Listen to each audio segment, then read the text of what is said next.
Hello, I'm Natalie Zett, and welcome to Flower in the River.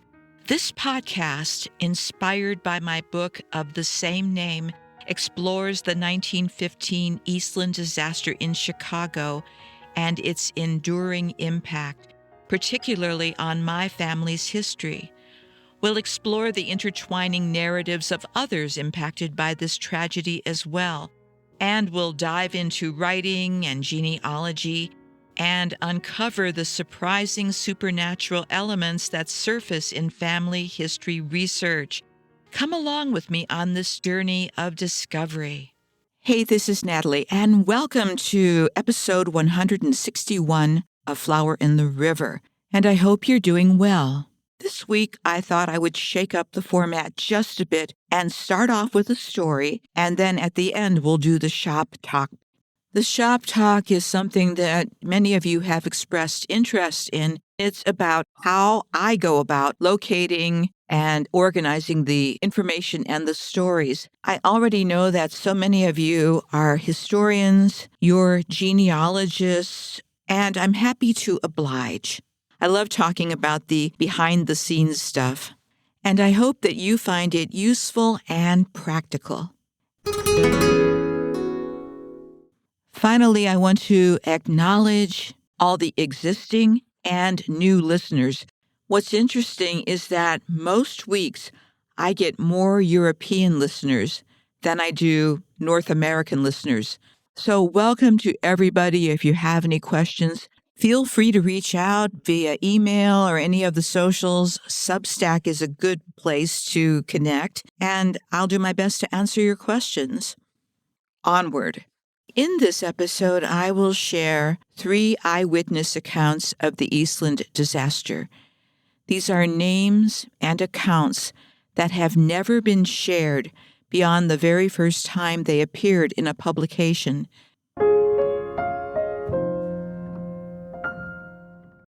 During last week's podcast, I shared with you that I started counting all of the people whose names and accounts have been left out of the 21st century retellings of the Eastland disaster stories.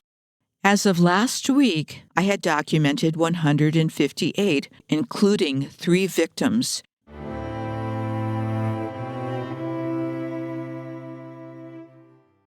As of this week, and I'm talking the first week in April 2026, that number has jumped up quite a bit. It is now 176, and I'm not done yet, so keep that in mind, please. These are the people who were part of the Eastland disaster, whose stories I have shared with you during the last 3 years, but who are otherwise missing. I do repeat this a lot, and I'll keep repeating it because I get so many first-time listeners. This may be the only episode of mine that they will ever hear, and if they take away nothing else, I want them to understand what happened to this history and why I'm doing this work in the first place. There have been so many incredible voices that have been muted from the Eastland disaster, and it's past time to bring them back.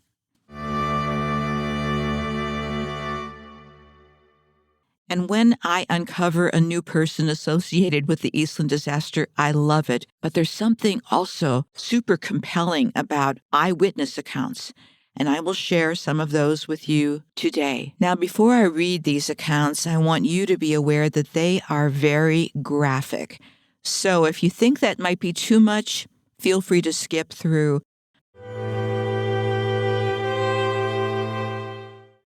This article is from the Dubuque Telegraph-Herald. That's Dubuque, Iowa, by the way.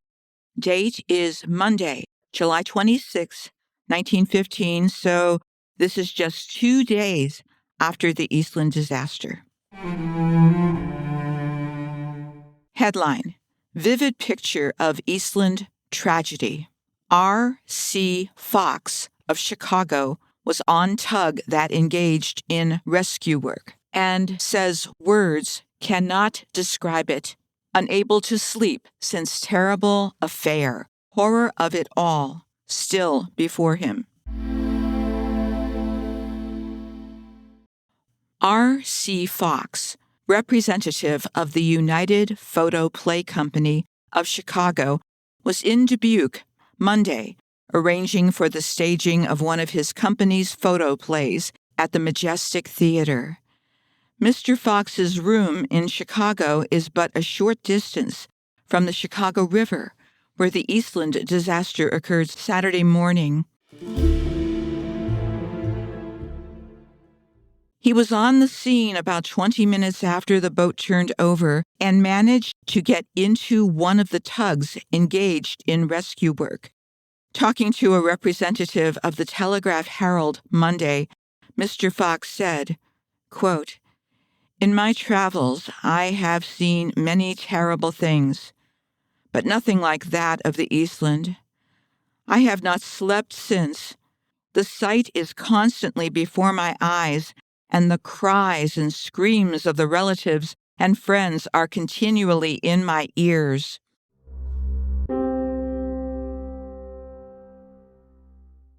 Oh, it was terrible, more terrible than language can portray. The photographer has gotten things down to a fine point, but even the camera will fail to depict what was seen there. Saw holes burned into vessel. We could hear the rapping of persons confined in the hold of the vessel, knew there were people alive there. I saw men burn holes through the steel sides of the vessel with oxygen torches and lift out scores of bedraggled and half-dead persons. I saw many crawl through the portholes.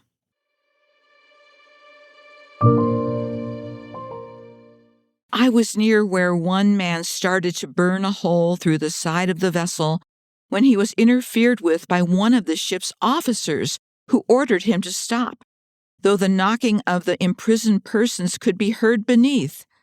The man with the torch picked up a hammer and would have brained the officer, but was restrained, and the officer was pushed away while the man went on with his work and soon had a hole through the side of the vessel, a hole through which many were rescued.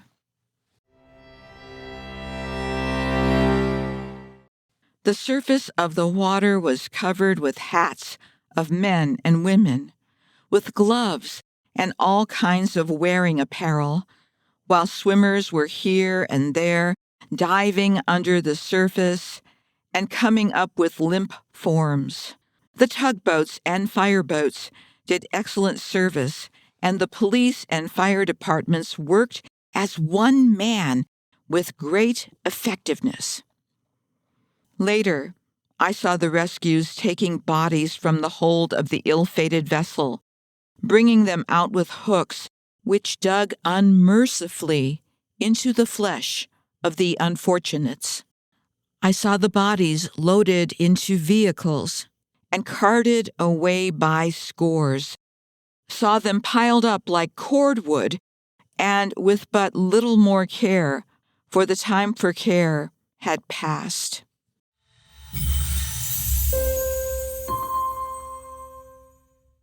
Witnessed resuscitation.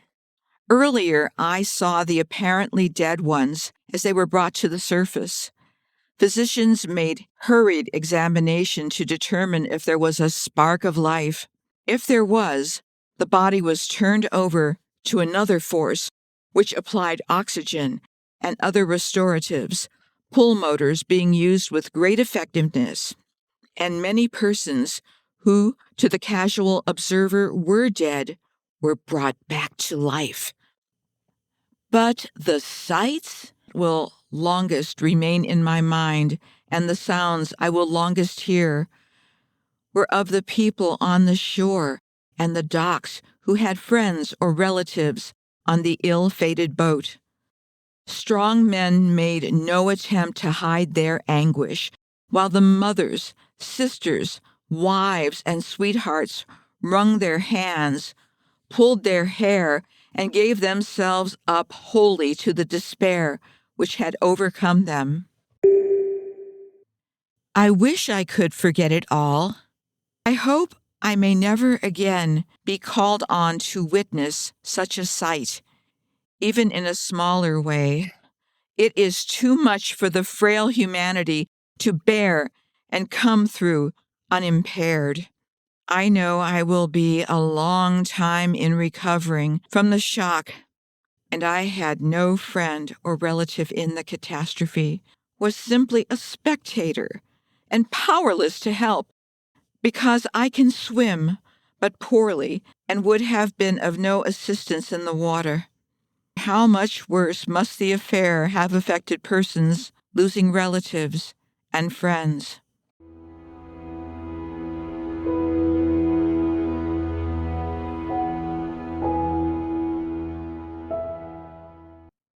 I will continue to read the second account in this article. Sea's doomed boat. Had I been entirely ignorant of the horrible disaster which befell the Eastland, I would have known by the expressions on the faces of all Chicagoans that something terrible had occurred, said David R. Jones of the Jones Brothers Garment Company. Horror was written on the faces of all. Women stood in groups weeping, while others who probably had relatives aboard of the ill-fated ship were hysterical. It was a scene I do not care to witness again. I arrived in Chicago about 7:45 and heard of the disaster, but as I had some business to tend to, I did not go directly to the scene, but arrived there about 12 o'clock. I stood on the State Street Bridge. The Eastland lay in the water, partly submerged between Dearborn and Clark Street bridges, her stern nosing the latter bridge. There were tugs and small boats in the river, and rescuers were standing on the hull of the sunken boat, removing the dead from the interior. Hundreds of ambulances and motor trucks were lined along both shores, especially on the Murdoch docks. The dead were placed in smaller boats, hurried to ambulances and motor trucks, and then taken away. Thousands of people lined the shore. It was almost impossible to get through the crowd. Tugs carry bodies. Quote, on both sides of the river, scores of ambulances and huge motor trucks stood awaiting the ship's dead. As soon as a body was brought from the hull, it was placed on a tug. When the tug had a certain number of bodies, it would steam to shore and be unloaded. The bodies were immediately placed in motor vehicles and rushed to the morgues. I also saw scores of rescuers busily engaged in dragging the river, but I did not see any bodies brought up. The Chicago River from the State Street Bridge to Clark Street Bridge was lined up with boats. All were attempting to render as much assistance as possible. There were but few people on Clark and Dearborn bridges, as the police stood guard there and allowed none to pass over with the exception of physicians, ambulances, trucks carrying the dead, and newspapermen. Later in the afternoon, even the newspapermen and physicians were not allowed to pass. Now and then the police were forced to use their clubs to keep back the crowds. I hope that I will never see such a sight again. End quote.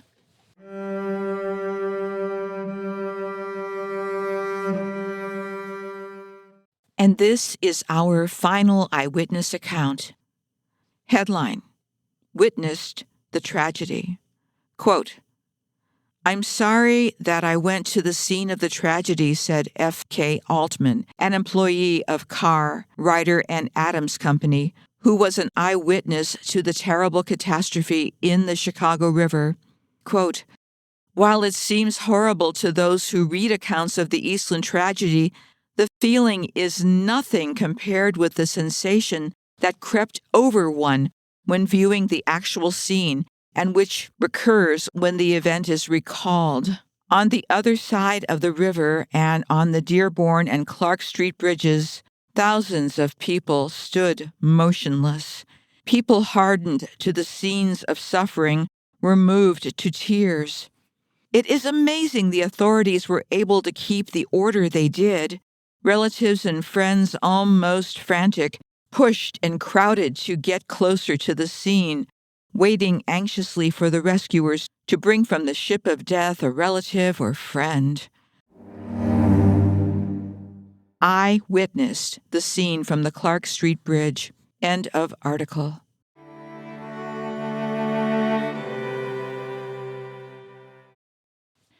The three people you met courtesy of this article were R.C. Fox of the United Photoplay Company, David R. Jones of Jones Brothers Garment Company, and F.K. Altman of the Carr, Ryder, and Adams Company. Although Fox was living in Chicago, not far from the Chicago River where the Eastland capsized, he happened to be in Dubuque that Monday, 2 days later, arranging one of his company's photo plays at the Majestic Theater. Now, photoplay is a strange word to our ears today.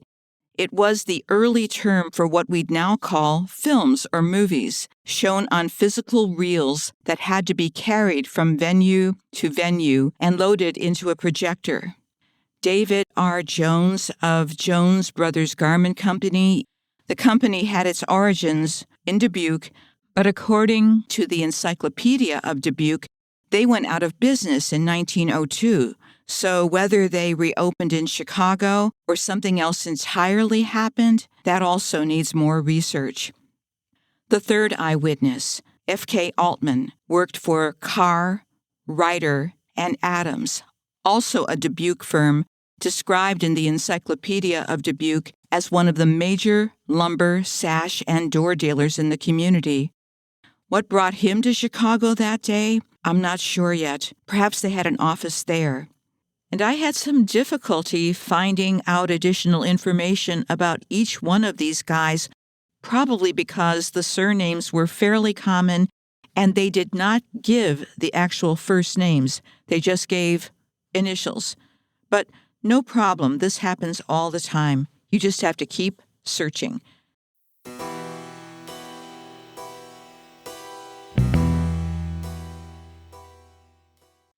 For this episode, I decided to focus on the United Photoplays Company, hoping that this angle would lead me to R.C. Fox. So far, it hasn't. But what I found instead was something I knew very little about: the early film industry in Chicago.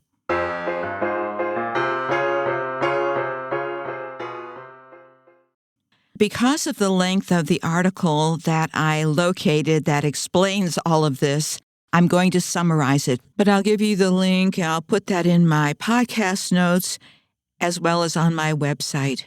This article is from the Chicago Sunday Herald, November 15th, 1914. The headline is 5 Reels a Week, and the subheadline is Chicago to have new film plant. The United Photoplays Company was organized in 1914 by a group of well-known Chicago business people with offices at 29 South LaSalle Street. Their timing was deliberate. The outbreak of World War I had cut off supply of European films that Americans depended on. That was a surprise to me, and that's what this article said. So this too needs further research. That lack created a sudden demand for domestic production. The company planned to build a new studio in Wilmette, which is north of Chicago, and that studio would have been capable of producing 5 reels a week. At that point, that was one of the most ambitious production targets in the country. So their ambitions, though, went way beyond entertainment. The company had partnered with Dr. George A. Dorsey, who was the curator of anthropology at the Field Museum of Natural History in Chicago, to produce educational films from his expedition to the Far East, and their motto said it plainly: motion pictures that are entertaining, instructive, and clean. I'm not sure what clean meant back in 1914, but that was their motto. The president of United Photoplays Company was Wilbur Wynant, formerly president of the Toledo Life Insurance Company. Not sure what that had to do with films, but we never know, do we? The studio was to be managed by Harry McCrae Webster, formerly general producing director of the S&A Company, that's ESSANAY, one of Chicago's most established film studios. So in terms of history, this company, the United Photoplays, is connected to the Eastland disaster by virtue of the testimony, the eyewitness account of its employee, R.C. Fox. Something that we need to keep on the radar in terms of the history of the Eastland disaster is, did the United Photoplays Company actually create photos or footage of the Eastland disaster? Here's some additional information about Chicago's early film industry. I learned that Chicago had a fairly dense studio ecosystem before Hollywood took over, with production beginning in the late 1890s and peaking between 1907 and 1918. In the 1890s, William Selig was already making and exhibiting films in Chicago using adapted projection technology. Then George Spoor was experimenting with projection devices after seeing Edison's kinetoscope at the 1893 World's Fair, and Spoor's magnoscope exhibition work is a direct precursor to his later S&A studio, which intersected with United Photoplays Company, which is where R.C. Fox was working.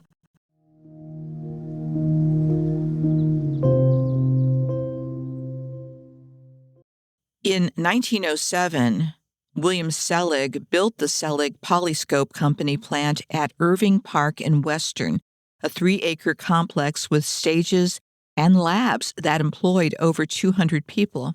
That same year, George Spoor and Gilbert Bronco Billy Anderson founded what became the S&A Film Manufacturing Company, initially as Peerless Film Manufacturing.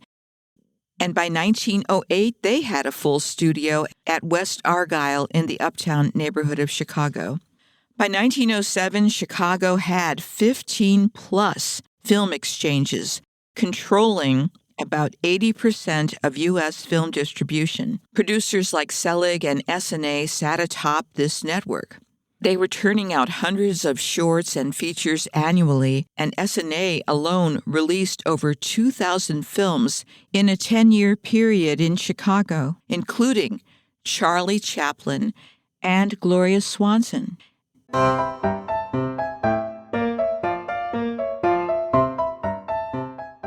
Chicago producers made early landmark films, the first Wizard of Oz adaptations, an early Sherlock Holmes feature, and foundational slapstick comedies. Also, there were several what they called race film companies. These were black-run firms making films for black audiences and adding to a diverse and very dynamic studio landscape.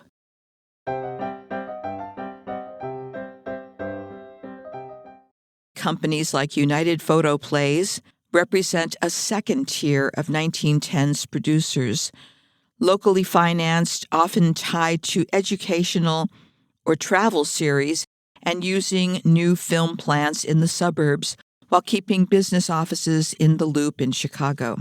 And then there were a lot of reasons for their decline, but in the 1920s they had legal and patent pressures from the Motion Picture Patents Company, combined with the search for better year-round shooting weather, and this pushed many independents and later S&A and Selig to shift productions to California. And by the 1920s, Chicago production had sharply declined, but the city remained a distribution hub. South Wabash office blocks housed regional exchanges for MGM, Columbia, Warner, Universal, Paramount, RKO, and others. But that's a brief history of the film industry in the late 1800s, early 1900s in Chicago. This opens up a whole new line of research for the Eastland disaster.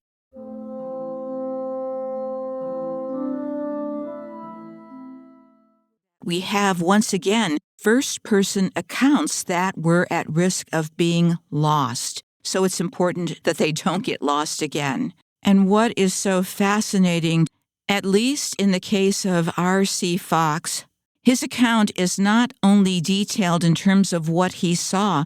R.C. Fox was very candid about how witnessing the Eastland disaster and trying to assist in the midst of it affected him emotionally. He knew this would stay with him for the rest of his life. And that's why I mention each of these people as I find them and honor their witness during such a traumatic event. And I will keep going with this history because each story, each account brings a different understanding and dimension to this event called the Eastland disaster.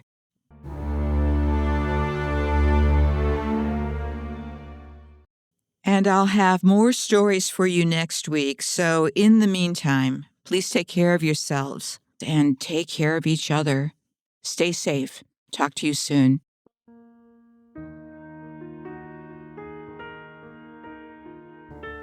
Hey, that's it for this episode, and thanks for coming along for the ride. Please subscribe or follow so you can keep up with all the episodes. And for more information, please go to my website. That's www.flowerintheriver.com. I hope you'll consider buying my book, available as audiobook, ebook, paperback, and hardcover, because I still owe people money. And that's my running joke. But the one thing I'm serious about is that this podcast and my book are dedicated to the memory of all who experienced the Eastland disaster of 1915. Goodbye for now.